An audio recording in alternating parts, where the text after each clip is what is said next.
Free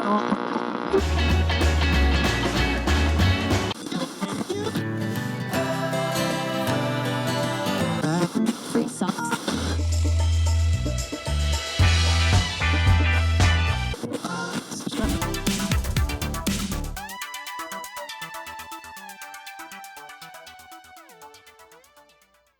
Hey there, sports fans and card enthusiasts. Welcome to the channel. Today we're going with the 1970s.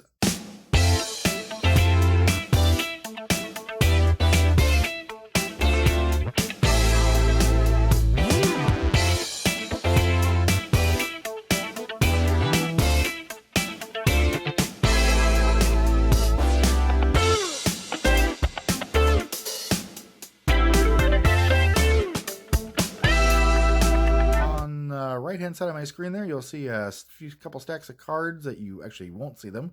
They're just off the side there. But I'm going to be showing you a few rookie, Hall of Famer, and star cards from the 1970s. We'll start off with one that a lot of people clamored after, especially in the 80s for me. 1975 George Brett rookie card. That is 1975 Topps George Brett. Many of you know George Brett had a very, very long and storied career. Spent I believe his entire career with the Royals. He started, back in 74, I believe it was. Went through all the way to, I think, 1990, 91. Here's what the back of it looks like. George Brett, 1975 Topps. Moving on to another, I'll put that there so you guys can see it. 1971 rookie star outfielders, Dusty Baker, Don Baylor, and Tom Paciorek. And this has two great players on this card, Dusty Baker and Don Baylor. Dusty Baker, many of you might know, has become a very good manager within the Major League Baseball. Took a few teams to the World Series. Here's what the back of it looks like. At the time, Dusty Baker, I think he had 11 home runs in 1970. Yep, 11 home runs. Look at Don Baylor, though, 1970. See if we can get that to focus a little bit better. 1970 for Don Baylor, he had 22 home runs, drove in 107 RBIs. That's a really, really good year for it being your rookie year. Again, 1971 Topps rookie stars, Dusty Baker, Don Baylor, and Tom Paciorek. Here's a card that everybody clamored after, being a card collector, the 1973 rookie third baseman, Ron Cey, John Hilton, and Mike Schmidt. Mike Schmidt probably could be argued, if not the best third baseman, certainly one of them of all time. My vote would probably be for Brooks Robinson. However, Mike Schmidt would be a very, very close second.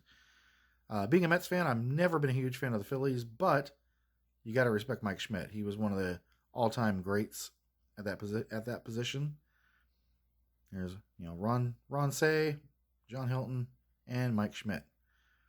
This is a very valuable card. This one's in pretty decent condition. None of these are cards that here from the 70s I'm showing you are graded. I will send a few of these off to get graded at some point, but not right now. These are all in raw condition. Here's a 1974 Dave Winfield. When he was at the Padres, he had a long career with the Padres, Yankees. Became a great, great power hitter. 1974. His fun fact we didn't know about Dave, or I didn't know about Dave till just recently. He was born the same day that Bobby Thompson hit his shot heard around the world to win the NL pennant. So that's interesting. There you go. 1974 Topps Dave Winfield. And moving on, we got 1971 Topps Steve Garvey. Ask any Dodgers fan, they'll tell you that Steve Garvey is one of the all-time Dodger greats. He was an awesome third baseman. He played the game with a hard-nosed, passion that was really hard to replicate. Tough guy to get out. Very, very tough guy. He had decent power. Hit it for average really, really well. Not a Hall of Famer, but all-around great, great player. And one of the Dodgers greats. 1971, Steve Garvey. Also from 1971, here's a Hall of Famer, Bert Blyleven. Here with the Minnesota Twins, but Blyleven had another guy that had a very, very long career.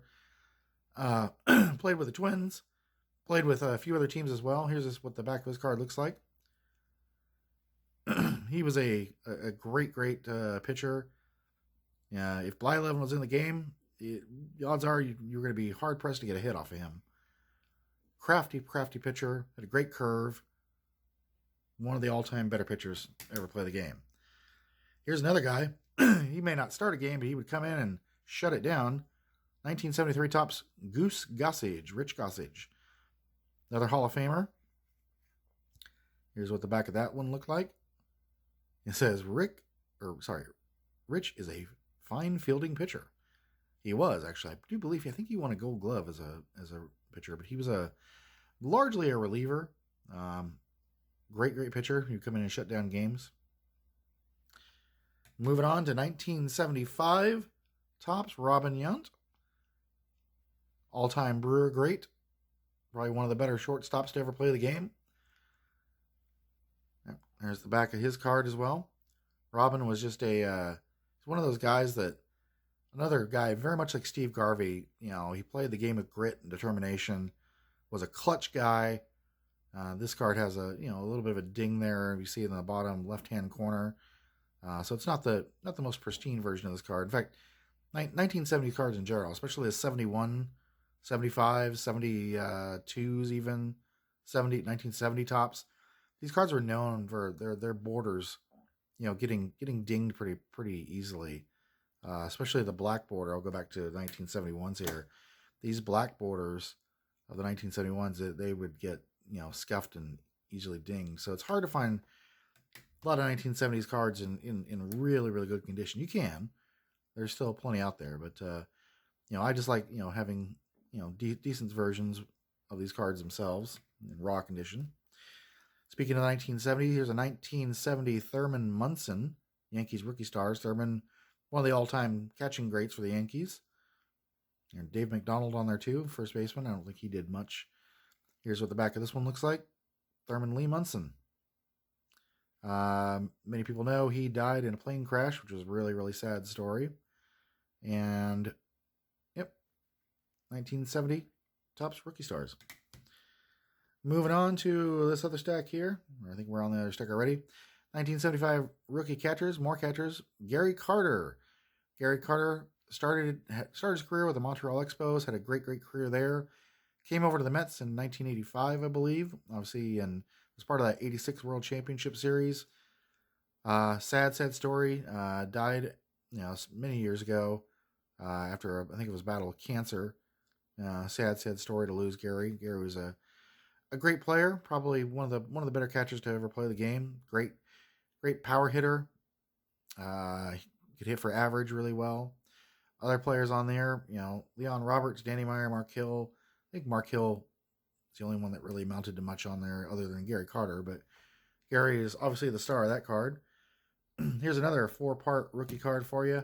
1977 Topps rookie stars. Andre Dawson, Gene Richard, John Scott, and Denny Walling. Andre Dawson being the star here, Hall of Famer.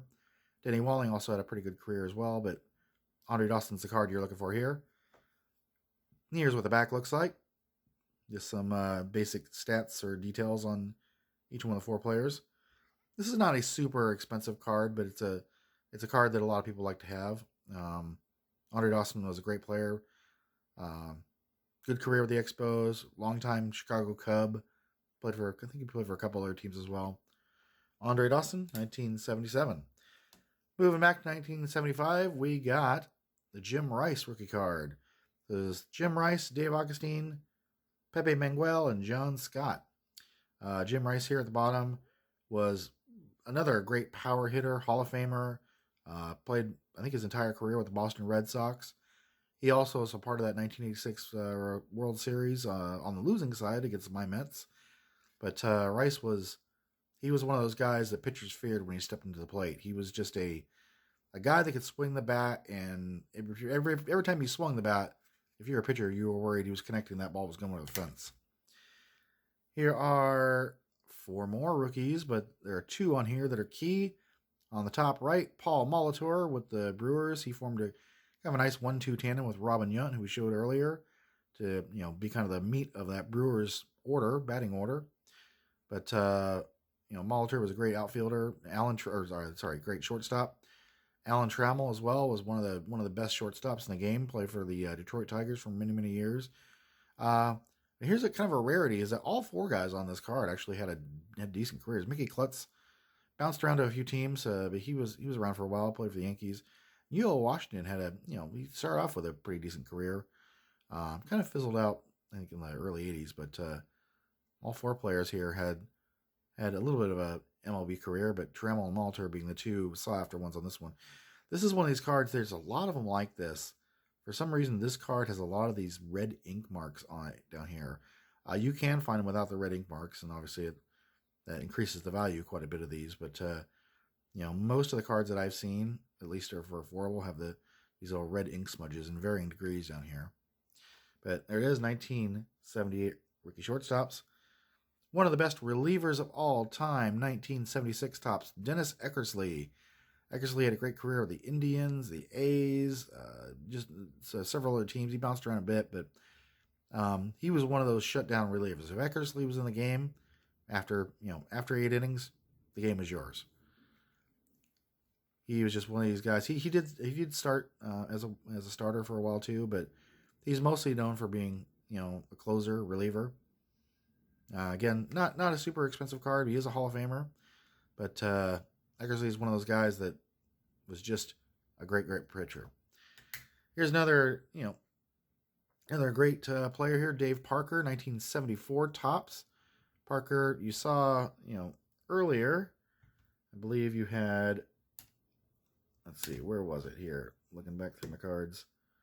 Yeah, you had Dusty Baker and Don Baylor. Well, Dave Parker, Dusty Baker, and Don Baylor were 3 guys that a lot of, myself and a lot of kids that were collecting the 80s used to always get confused with each other for whatever reason. Their names are very, Don Baylor, Dave Parker, Dusty Baker. For several years, I actually thought 2 of these players were the same player, Don Baylor and Dave Parker. Just a kind of a funny aside on that one. But Parker was part of that late 1970s Pittsburgh Pirates juggernaut that included, guys like Willie Stargell and a few others. That was a great 70s teams of, late era Pirates. Here's what the back looks like. There you go.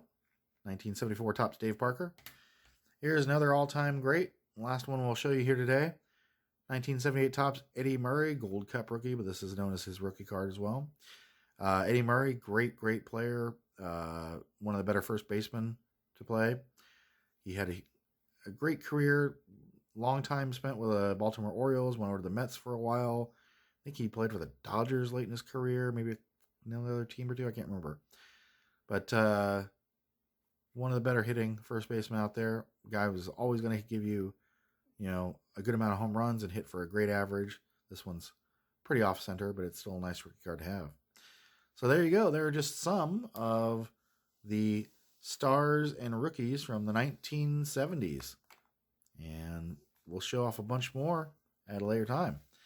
Until then, thanks everybody for watching. And don't forget to like and subscribe. We'll see you for the next episode. Take care.